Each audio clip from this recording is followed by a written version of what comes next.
behind. He has masked for the check of the world. Donned the cancelled and mine behind. He has masked for the check of the world. Donned the cancelled mine behind. He has masked for the check of the world. Donned the cancelled and mine behind. He has masked for the check of the world. Donned the cancelled mine behind. He has masked for the check of the world. Donned the cancelled and mine. Hi, I'm Maddie Harvey. Welcome to Shawl Saturday. This is a bit of a new thing for me, so I think it might take a few vlog episodes for me to warm up a little bit. I've been wanting to do this, a series of vlogs, for quite a wee while. Just trying to feature a different shawl design each week and give you the opportunity to buy the shawl pattern at a discounted price at the end of the vlog. I'm sitting here, it's definitely turned autumny here in Edinburgh. It's actually really windy today, so if you can hear the wind, that's what it is. Hopefully it's not too noisy. I'm sitting here in my window and I'm knitting on my Amma jumper, which is something I've been working on with Helen from the Wool Kitchen. And it's kind of inspired by the Amma shawl, which is going to be the first shawl in the Shawl Saturday vlog series. So Helen asked me if I would be interested in designing an Amma jumper, though I'm just working on this first sample here. I'm actually on the sleeves just now, so I'm hoping to have it finished quite soon. So I'm wearing my Amma shawl. This shawl came about through my love of variegated yarn. I have quite a few shawl patterns that use variegated yarn, and I think it's one of these kind of things that looks gorgeous in the skein, but sometimes it's hard to find a pattern that will work well with it. So that's where this came from. I use this stitch dictionary quite a lot. This one is called the Knit Stitch Pattern Handbook by Melissa Leapman, and you can see from all the post-it notes that I've put in here that I use this one quite a lot.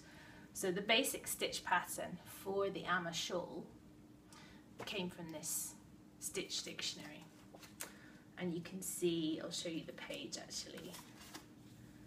Here it is here. So this one is called String of Pearls Stitch, and it's a little, I think they're really like little nups, what you would call nups. So they're worked on one row and then they're resolved on the next, rather than bobbles, which tend to be worked and resolved all in one go, on one side of the shawl or the piece of knitting that you're doing. So these little strings of pearls are what you would call nups, and they have the strand going across them. So I took that from the Stitch Dictionary and thought that would be a really good way of incorporating a variegated yarn into a design without being too much of that colour, because sometimes variegated yarn can just be a bit too much all in one. So this would help to break it up a little bit, and paired with a solid colour for the background, that would work quite well together. So I did quite a lot of swatching. Here's just one wee swatch that I found I've got a massive bag of swatches, so I had a little rake in there, and this is one that I found, and I can see that I have experimented with different ways of doing the stitch, so spacing it out a little bit more, or carrying the strands of yarn on the different side from how it is in the Stitch Dictionary. That's quite often a good way to get inspiration, is to just use the Stitch Dictionary as a basis for a pattern, and then experiment and ask what happens if I do this, if I change this little bit, what happens to the stitch pattern. So that swatch there is just a little experiment.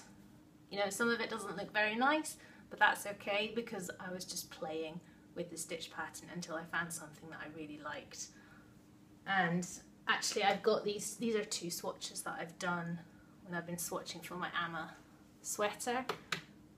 So this is actually Wool Kitchen's DK yarn.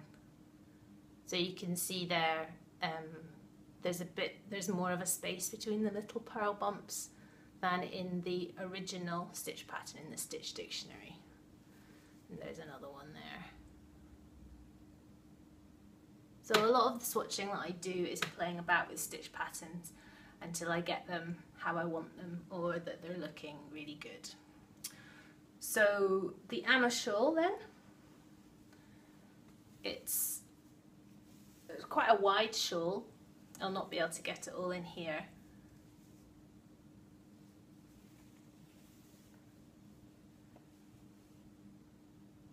And it starts off at the top here with a little I-code tab, which I'm going to make a little tutorial for and put it on my website, which is maddieharveydesigns.com. So that starts off, it's a little bit like a garter tab, but instead of having the garter going along the top, you have the little I-code edge. And the shawl starts off as a half pie shawl. So if you've never knitted one of these before, instead of having increases on every other row or every row, your increases happen every couple of rows, and it's done in a kind of order of every 2 rows, every 4, every 8, every 16, then 32, and then 64. So there's a pattern to that.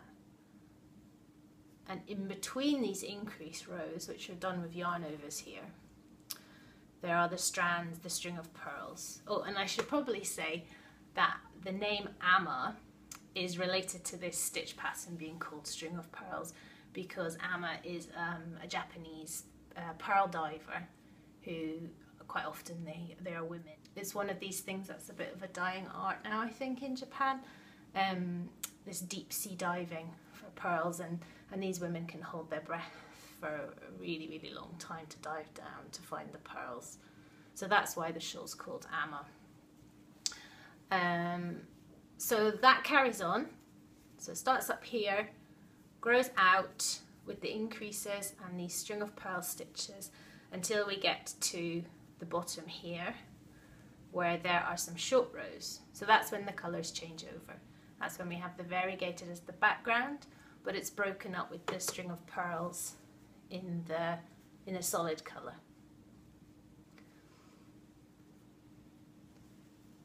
And the short rows are really simple. The points where you turn to go back the other way are resolved when you do the string of pearls stitch. They're just kind of eaten up by the little pearls. And the short rows help to make a longer shape for the shawl. Rather than it being too deep in the middle, it's made really wide.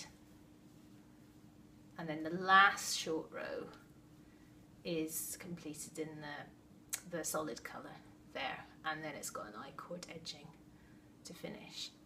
So it makes it a really wide shawl, but it's I would rather have a wider shawl than have it too deep, so that's why I like to use short rows, because then you can widen up the shawl.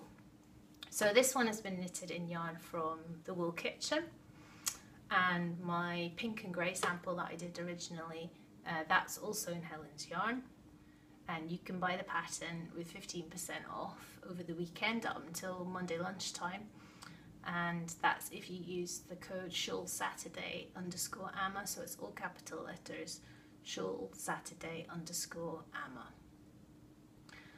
Thank you very much for watching my first vlog. If you are knitting an Amma, please tag me on Instagram or Twitter, I'd love to see it. So I use tags like hashtag MaddieHarveyDesigns, or you can use the hashtag for the individual shawl that you're making. So for this one it would be hashtag Amma shawl.